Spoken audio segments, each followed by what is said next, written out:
কি পরিমাণে পানি এখানে উঠেছে এবং পানির যে প্রতি মুহূর্তেই কিন্তু পানি বাড়তেছে। এবং তারা এই ভেলায় করে তারা অনেক সময় যে খাবার অনেক শুকনো খাবার নিয়ে আসতেছে বিভিন্ন জায়গা থেকে। এই বাড়িটা কিন্তু পুরোটাই পানির নিচে। আমরা একটি ঘরের ভিতরে ঢুকে গেছি নোয়াখালীর সেনবাগে। দেখতে পাচ্ছেন যে অনেকে তাদের কাঠের জিনিসপত্র তারা ইট দিয়ে উঁচু করে রাখতেছে, প্রতিটা মুহূর্তেই পানি বাড়তেছে এবং পানির যে প্রবণতা তা কিন্তু আসলে প্রতি মুহূর্তে বৃদ্ধি পাচ্ছে। এবং এক প্রকার সবকিছু, এই যে রান্নাঘর এবং এই যে দেখতে পাচ্ছেন যে শোবার ঘর, তাদের যে বেডরুম বা যেটাই বলি, এই ঘরের ভিতরে কিন্তু সবকিছু এইভাবে মশারি এই যে দেখতে পাচ্ছেন, এবং সবকিছু কিন্তু এইভাবে ফেলে দেওয়া এবং এই যে স্টিলের আলমারি এবং খাটের উপরে রাখা হয়েছে। এটা আসলে কতক্ষণ এভাবে থাকবে? এবং পানি কিন্তু প্রতিটা মুহূর্তেই বাড়তেছে। এটা নোয়াখালীর চিত্র।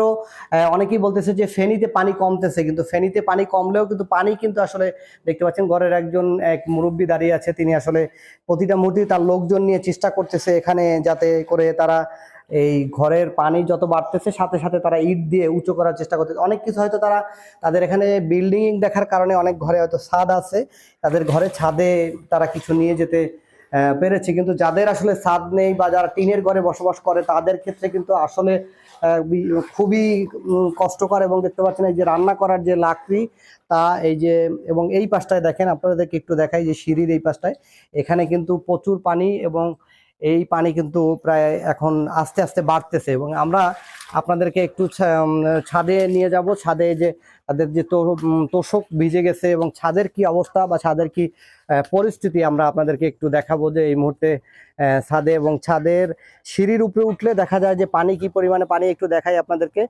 এই যে দেখতে পাচ্ছেন পুরো বাগান কিন্তু পানিতে, এবং বাড়ির সামনে এবং পাশে যে টিনের একটি ঘর, সেই ঘর কিন্তু পুরো পানিতে।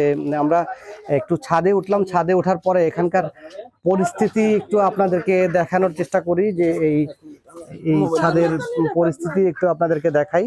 এখানে হয়তোবা ওনারা ছাদে আশ্রয় নিয়েছে ওনাদের বাড়িতে, কিন্তু আশেপাশের পানি যদি আপনাদেরকে দেখাই দর্শক, আশেপাশের যে কি পরিমাণে পানি এইটা যদি আপনাদেরকে একটু আমরা ঘুরে ঘুরে আপনাদেরকে দেখাই। এখানে কিন্তু মানুষের থাকা, গোসল, বিশুদ্ধ খাবার পানি এগুলো কিন্তু আসলে খুবই সংকট।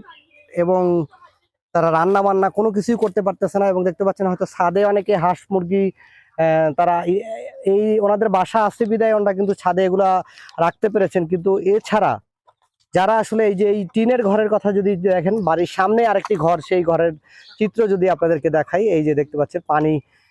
এবং এই বাড়িতে এই আমরা দোতলার ছাদের উপরে এই মুহূর্তে আছি, দোতলার ছাদে আপনাদেরকে দেখাচ্ছি।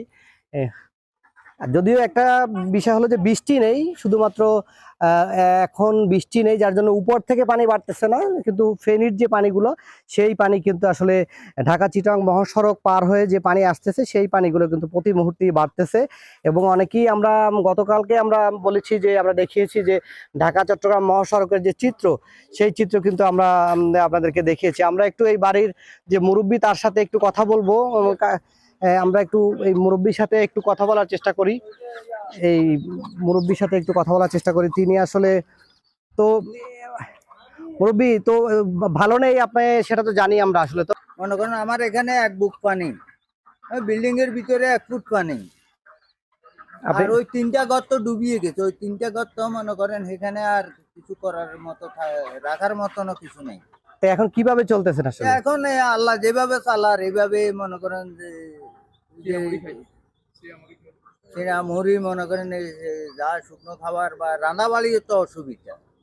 মানে দেখলাম এই পানি দিয়েই তো সব চলতেছে, বন্যার পানি দিয়ে। এই পানি, অন্য কোনো পানি সংগ্রহের কোনো সুযোগ নেই, কোনো রাস্তা নেই। আপনাদের কি কোনো কেউ সাহায্য সহযোগিতা করছে এখন পর্যন্ত? না, এখন পর্যন্ত আমরা কারোর থেকে সাহায্য সহায়তা পাইনি।